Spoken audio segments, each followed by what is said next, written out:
All right, ladies and gentlemen, that's Charlie Sheen's video message to the president. You just heard him live for an hour on air. And all of this is possible because of the listeners, the sponsors, the Genesis Network, my crew here. I want to thank all of our sponsors.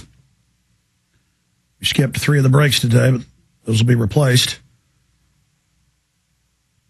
It's just amazing. And we really are asking for it, doing this. But you got to stand up to murderers. You got to stand up to tyranny. Our ancestors did this at many key junctures, and many of them paid with their lives or their treasure or their names. All real men and women have to stand up against evil and corruption. And I told you back on Monday, before all this was launched, that Tuesday was only the beginning. It's about making it a debate with the president. It's about making it an issue of putting it on the plate of the president. It's about forcing those 20 points out there to be looked at. And no doubt, hundreds of major newspapers and hundreds of blogs and thousands of websites have posted 20 minutes with the president. Tens of millions conservatively, just 3.5, 4 days into this operation against the New World Order, have read 20 minutes with the president. I ask people to pray for us as well, and pray for Charlie and pray for myself. A lot of stuff going on behind the scenes that I won't even get into here. But we cheerfully take it all. You've seen history here. Black Ops tried to stir things up on Tuesday, didn't work. And we rolled over that thanks to all of you getting the word out. And now his video address to the president is all over the web. Every major video site I looked at, it's the top video. It's just exploding. Go to Infowars.com and be part of the fight. Click on the big banner at the top of Infowars.com and PrisonPlanet.com that says 20 minutes with the president. And it's got the 20 minutes with the president, the audio interviews, the video interviews. When he was live on the show a few days ago for 10 minutes, the hour-long interview will be posted there today. But most importantly, the video address to the president by Charlie Sheen with all those key facts you just heard and saw, posted right there at the top. Take that video and send it to your entire email list. Show it to your coworkers. Print off the URL and the article. Give it to people. And don't stop. You're watching this 6 months from now, a year from now. Get it out to everybody. We have no future if these terrorists that committed these attacks are able to continue to operate. All of you that serve this evil system in Black Ops, they're putting stuff in your water. They're putting stuff in your vaccines. This is a diabolical group of eugenicists. The White House science chief wrote the government textbook, Eco Science, John P. Holdren, calling for sterilizing us, poisoning us, putting poisons in our water. This is real. Reality is so much wilder than most people can even imagine. And I just commend the courage of Charlie Sheen. He's an incredible person when you know him in person. And he's a great family man. Imagine, he became a famous movie star. He was like 16 in Red Dawn. All those big movies when he was 20, 21, 22. And all the media can do is focus on little petty things in his past. When it's well known what goes on in Washington dwarfs anything Sheen ever did, or the exaggerations. He is an amazing person. And again, I know a lot of other big Hollywood people that I've run into over the years, and I've consulted on films and been in a few films like Scanner Darkly, Waking Life, Winona Ryder, Woody Harrelson, Keanu Reeves, a lot of others I'm not going to mention, even bigger, because they've asked me not to. They don't have the courage that Charlie Sheen has. And I'm not saying they're bad people. I'm just saying that Bruce Willis went public somewhat, but I'm going to leave it at that. I'm going to let Bruce, what Bruce really says he believes, I'm going to just, he said the same people that killed Kennedy are running things now, and he no longer follows the phony Republicans or the Democrats. He had a paradigm shift. But I challenge Bruce Willis to contact us and come on the show. I challenge all these other people, and I challenge people in the media and people in music and people in entertainment to come public. They can't stop us all. And that's what the big announcement is that we're standing up with courage, we're taking action, and Charlie Sheen's asking for your help right now today. And instead of letting the media put out all their hit pieces, put out their disinfo, use the 9/11 staged attacks to set up more of a police state, to use Homeland Security against conservatives, gun owners, veterans, as they now admit they're doing. They've built this whole police state. From day one, it was meant for the American people and the people of the world. Same systems are being set up worldwide. We're standing up and saying we're not going along with this. We're done.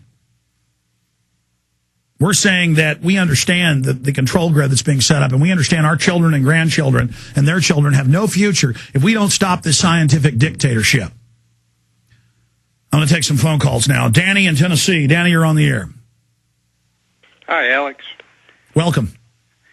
I just want to start off by saying thank you to Charlie Sheen for his great effort. And I know the great amount of courage it takes for him to do that.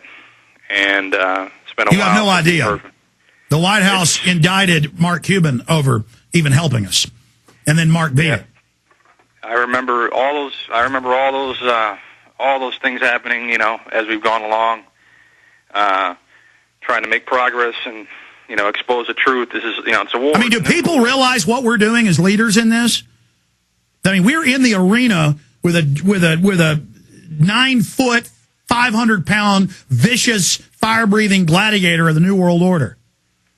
Yep, and I don't think a lot of people appreciate what you are doing, and people like Charlie, and all the other great leaders. But I want to also make a key point, and I want people to be thinking about it, because I want people to start realizing that we need to expose the Bilderbergs, and more people need to be focused on those people. Yeah, the real power elite, not just the puppets like Obama, and on the flu hype they're having, and the financial implosion. We try to cover it all. Those are the people that right now are probably looking at this. In fact, bring Endgame in here. It's on the table. Go ahead. No, you're absolutely right. Those are the people. Go ahead. Those are the people that in my heart, I believe they're looking at everything we do, and they know what's going on. And they're the ones that sit there and call the shots and say, oh, look, they're going after our puppet Obama. They come up with the plan. They come up with a plan of action, and that's why the media, they block for Obama, and then Obama blocks for those people. That's right. Works. I appreciate your call. Great football analogy. And what we put in this film 2 years ago is totally documented in the government's own textbook, Eco-Science. Absolutely. Good job, Danny, with those points. Tom in New Hampshire. Tom, you're on the air.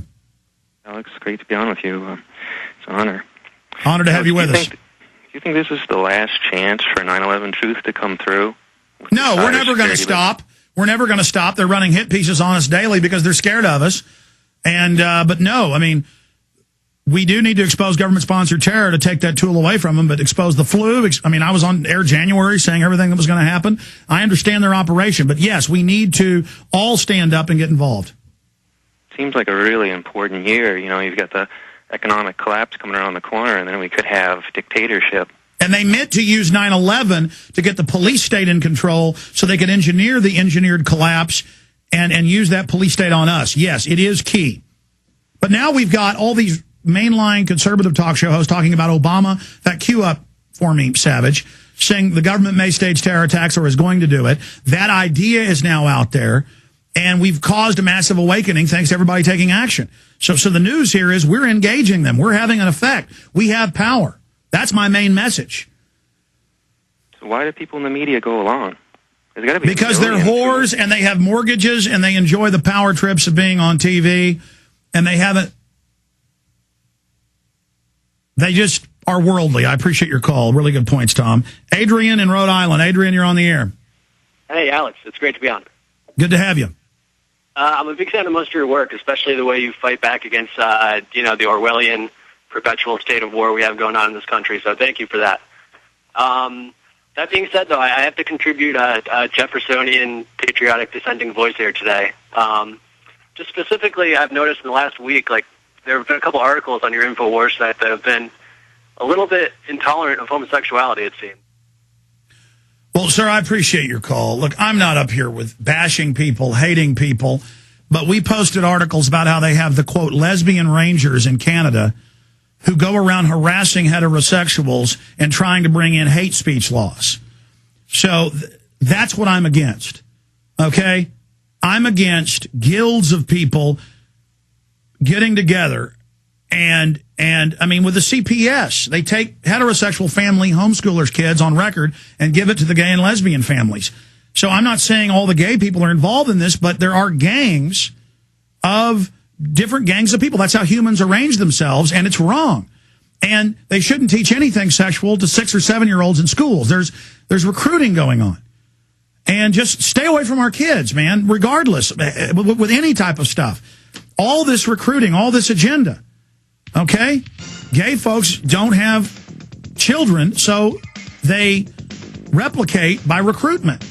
And that's fine with us consenting adults, but just look, there's a lot of really bad stuff and out of control, self-destructive stuff. Gay men have the lowest life expectancy in the country, even below black men who are next. I mean, I care about these people, but it's very destructive what's going on. Okay? Very, very simple.